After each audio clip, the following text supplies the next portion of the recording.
Bule cantik bantu anak kecil ambilkan snack yang terjatuh dari genggaman di jalan raya. Tengah ramai sebuah video aksi seorang bule wanita membantu mengambilkan snack yang terjatuh di jalanan. Hal itu diketahui dalam unggahan Instagram Denpasar viral pada Selasa 6 September 2022. Terlihat pada video, seorang bule wanita keluar dari mobil yang ia kendarai.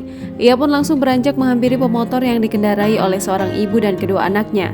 Nampak bule wanita itu membantu mengambilkan snack yang terjatuh dari genggaman tangan si anak kecil di tengah.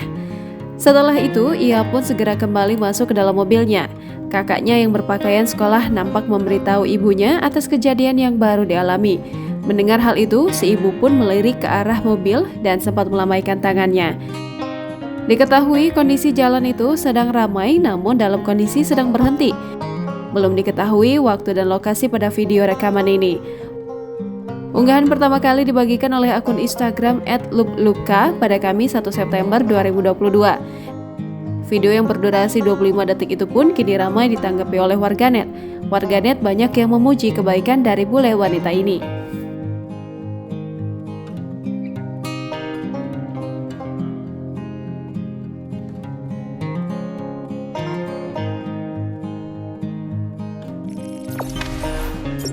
Jangan lupa subscribe, share, komen, dan like ya!